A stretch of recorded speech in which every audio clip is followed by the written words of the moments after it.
প্রিয় সহযোদ্ধা,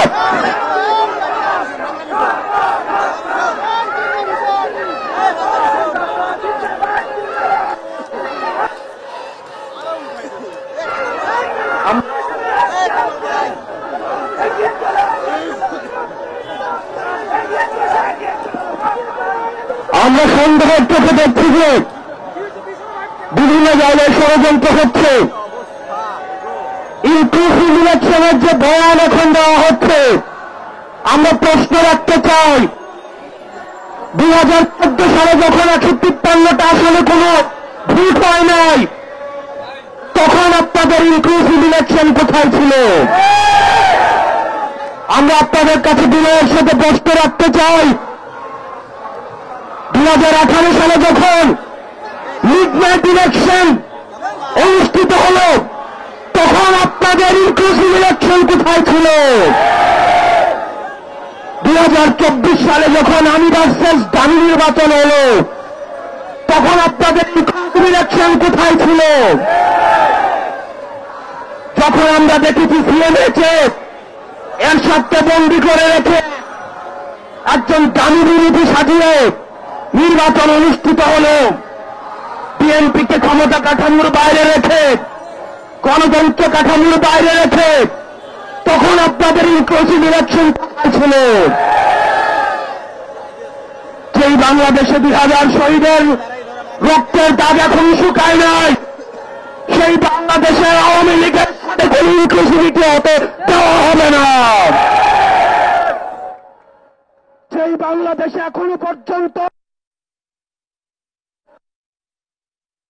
হয় নাই, পিলখানা হত্যাকাণ্ডের বিচার হয় নাই, ভারত বিরোধী আগ্রাসন হত্যাকাণ্ডের বিচার হয় নাই, আপনার হত্যাকাণ্ডের বিচার পর্যন্ত সুনিশ্চিত হয় নাই। যে বাংলাদেশে জুলাই দেশে গুম খুন হত্যা এখন সেই বাংলা হইতে পারে না।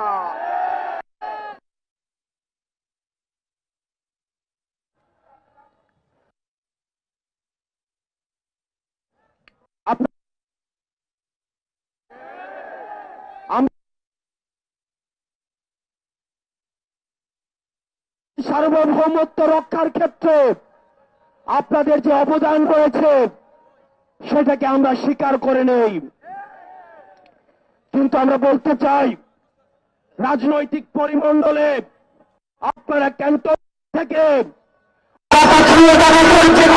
হস্তক্ষেপ করেছেন,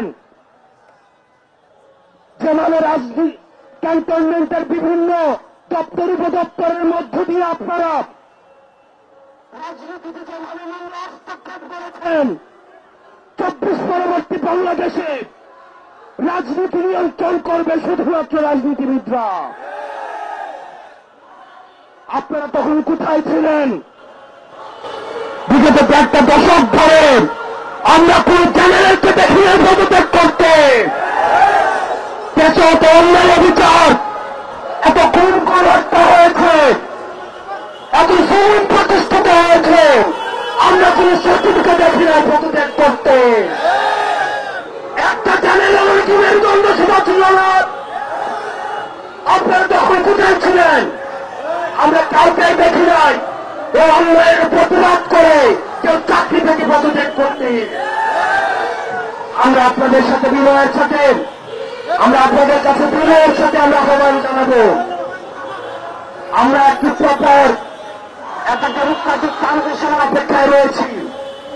যে গণতান্ত্রিক প্রক্রিয়ার মধ্য দিয়ে আমাদের যে ন্যূনতম সংস্কারগুলো রয়েছে, এই সংস্কার প্রক্রিয়া শেষে আমরা একটি ফ্রি ফেয়ার এন্ড পার্টিসিপেটরি নির্বাচনের মধ্য দিয়ে, যেটি গত 1.5 দশক ধরে রাষ্ট্র কাঠামোর সহযোগিতায় এই গণতান্ত্রিক পরিবেশের কে আপনারা নষ্ট করেছেন, আমরা সেই পরিবেশে ফিরিয়ে দিতে চাই।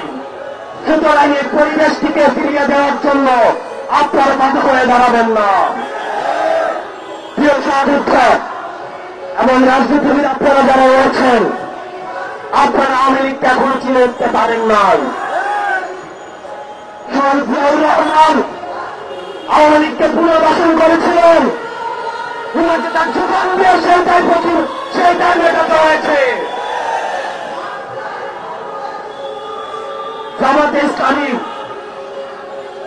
আওয়ামী লীগকে পুনর্বাসন করেছিলেন, তাদের নেতা কর্মীদের হত্যার মধ্য দিয়ে সেইটাই মেটাতে হয়েছে। বিভিন্ন ষড়যন্ত্রের মাধ্যমে 2009 সালে আওয়ামী লীগ আবার পুনর্বাসিত হয়েছে। পিলখানা হত্যাকাণ্ডের মধ্য দিয়ে, রাষ্ট্রের প্রতিষ্ঠানগুলো ধ্বংসের মধ্য দিয়ে আগামী 100 বছর ধরে সেই দায় আমাদেরকে দিতে হবে। আবার যদি কেউ আওয়ামী লীগকে আবার পুনর্বাসিত করতে চায়, তাহলে তার জীবন দিয়ে সেই দায় আবার পুনর্বাসিত করতে হবে। প্রিয় সহযোদ্ধা, আমরা আপনাদেরকে বলতে চাই, পরবর্তী বাংলাদেশ হবে next Bangladesh is without Awami League. পরবর্তী বাংলাদেশ বিনির্মাণ হবে যারা বেশিরভাগ বিরোধী যে রাজনৈতিক দলগুলি রয়েছে, আমাদের বিভিন্ন বিষয়ে মত পার্থক্য হবে, আমাদের পলিসির জায়গা থেকে ডিসকাশন হবে, আমাদের ডায়লগ হবে, এগ্রিমেন্ট হবে, ডিসএগ্রিমেন্ট হবে, আমাদের সব হবে আওয়ামী লীগকে এই রাষ্ট্র কাঠামোর বাইরে রেখে। আপনাদের ভুলে গেলে চলবে না, কোন গণতান্ত্রিক প্রক্রিয়ায় ভোটের মধ্য দিয়ে কিন্তু আওয়ামী লীগের বাংলাদেশ থেকে পালাতে বাধ্য হয়নি। আওয়ামী লীগ পালাতে বাধ্য হয়েছে গণঅভ্যুত্থানের মধ্য দিয়ে। পৃথিবীর ইতিহাসে কোথাও কোনো নজির নেই গণঅভ্যুত্থানের মধ্য দিয়ে যারা ভারতে বাধ্য হয় তাদেরকে আবার নির্বাচনে ফিরিয়ে নিয়ে আসা হয়। সুতরাং আওয়ামী লীগের পতন হয়েছে 5ই আগস্ট। 5ই আগস্ট চূড়ান্ত সিদ্ধান্ত হয়ে গিয়েছে। আওয়ামী লীগের নাম, আওয়ামী লীগের মার্কা এবং আওয়ামী লীগের আদর্শ এই বাংলাদেশের রাজনীতি করার অধিকার হারিয়েছে। অন্তর্বর্তীকালীন সরকারের কাছে আহ্বান জানাবো, আমরা আপনাদের কাছে যে আশা করেছিলাম এখনো পর্যন্ত আপনাদের দৃশ্যমান কোন পদক্ষেপ আপনারা দেখতে পাইনি। আমরা কোন নির্বাহী আদেশের মধ্য দিয়ে আওয়ামী লীগ নিষিদ্ধ চাই না, বরং আওয়ামী লীগ যে দ্রুত অপরাধ করেছে, যে গণহত্যা চালিয়েছে, যে মানুষের বাক স্বাধীনতাকে রুদ্ধ করেছে, রাজনীতি চালু করেছে, আপনারা যদি সকলের বিচার নিশ্চিত করতে পারেন তাহলে আগামী 300 বছর আওয়ামী লীগের ভারত মিলে চলবে না। কিছুদিন আগে আপনারা দেখেছেন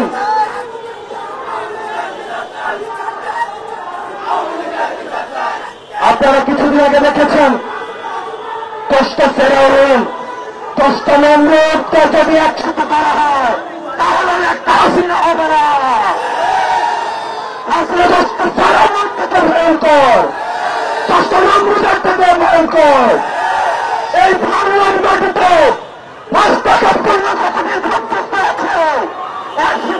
যতদিন পর্যন্ত আছে কোন আওয়ামী লীগকে এই বাংলার জমিনে পুনর্বাসিত হইতে দেওয়া হবে না। আমরা অন্তর্বর্তীকালীন সরকারকে বলতে চাই, আপনারা দ্রুততম সময়ের মধ্যে আপনারা আওয়ামী লীগের নিবন্ধন বাতিল করতে হবে। আওয়ামী লীগকে বিচার প্রক্রিয়ার মধ্য দিয়ে আওয়ামী লীগ বিষয়ে আপনাদেরকে সিদ্ধান্ত নিতে হবে। আওয়ামী লীগের বিচার প্রক্রিয়ার মধ্য দিয়ে আওয়ামী লীগকে নিষিদ্ধ করতে হবে। আমরা আবার বলতে চাই, আওয়ামী লীগ হচ্ছে একটা ট্রান্সপ্লান্টেড, আওয়ামী লীগ হচ্ছে ইমপ্লান্টেড শক্তি, ইমপ্লান্টেড শক্তি। আওয়ামী লীগ কোন রাজনৈতিক দল নয়, এটা হচ্ছে ভারতের আধিপত্যবাদের এক্সটেনশন।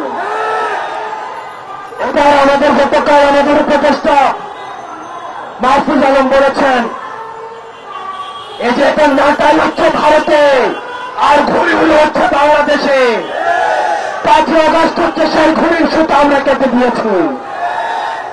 আমরা বলতে চাই, এই ভারতীয় আধিপত্যবাদ এই বাংলাদেশে আর কখনো ফিরতে দেওয়া হবে না। এই কারণে আমরা বলতে চাই, আমরা কোন ইনস্টিটিউশনের বিরুদ্ধে না, আমরা স্পষ্ট করতে চাই আমরা কোন ইনস্টিটিউশনের বিরুদ্ধে না, বরং ইনস্টিটিউশনগুলোকে ধ্বংস করা হয়েছে, আমরা সেগুলোকে আমরা পুনঃপ্রতিষ্ঠা করতে চাই। বাংলাদেশ সেনাবাহিনীর উপর আমাদের পূর্ণ আস্থা, পূর্ণ সমর্থন এবং এই ইনস্টিটিউশনের উপর আমাদের পূর্ণ শ্রদ্ধা রয়েছে। আমরা কোন ব্যক্তির উপরে আমাদের কোন ধরনের খোঁজ নেই। আমরা বলতে চাই, এই ইনস্টিটিউশনের উপর আঘাত করে দেশকে স্থিতিশীল করবেন না। আপনারা যারা এই ইনস্টিটিউশন দিয়ে চালাচ্ছেন, আমরা আপনাদেরকে অনুরোধ করব, আপনাদের উপর আস্থা রাখতে চাই, আপনাদের উপর আমরা ভরসা রাখতে চাই।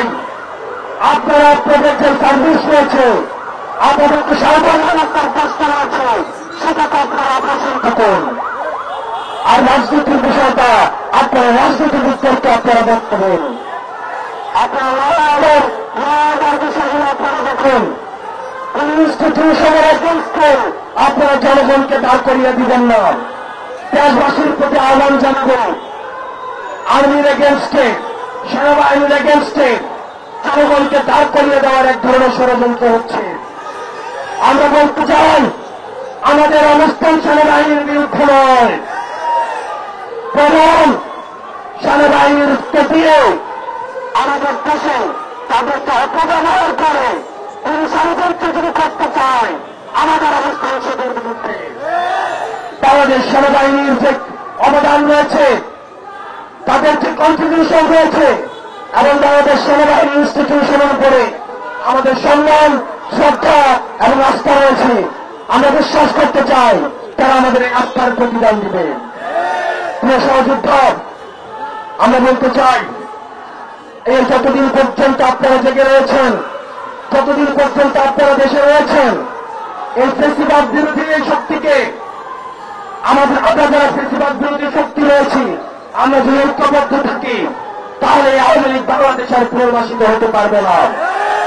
আমাদের এই সংকটের সময়ে আমাদের ন্যাশনাল ইউনিটি ধরে রাখতে হবে। অন্যান্য রাজনৈতিক দল যারা রয়েছেন, আমরা আপনাদের আহ্বান জানাবো, আমাদের মধ্যে মতো পার্থক্য হতে পারে, এই মতো পার্থক্যের ঊর্ধ্বে উঠে আপনাদের উপরে আওয়ামী লীগের জুলুমের কথা আপনারা ভুলে যাবেন না। আপনাদের উপরে যে পরিমাণ নির্যাতনগত জ্ঞানদশক চালিয়েছে, সেগুলো হচ্ছে কিছু ভোটার বেরোলে সেই জুলুম আপনারা ভুলে যাবেন না। আপনারা যদি এই জুলুমগুলো ভুলে গিয়ে আওয়ামী লীগের সাথে আপোষ করেন, তাহলে আপনারা যারা রয়েছে, আমাদের যারা মুসলিম রয়েছে, তাদের সাথে আপনাদের বেইমানি করা হবে। আমরা বলতে চাই, 5ই আগস্টের পূর্বে আমরা যেভাবে আপনাদের সামনে ডাল হয়ে দাঁড়িয়েছিলাম, ঠিক একইভাবে আপনাদের সন্তানরা, আমরা আপনাদের সামনে আমরা হচ্ছে ধান হয়ে দাঁড়িয়ে থাকবো। আমরা একসাথে পরবর্তী বাংলাদেশ বিনির্মাণ করব। ইনকিলাব জিন্দাবাদ, এনসিপি জিন্দাবাদ।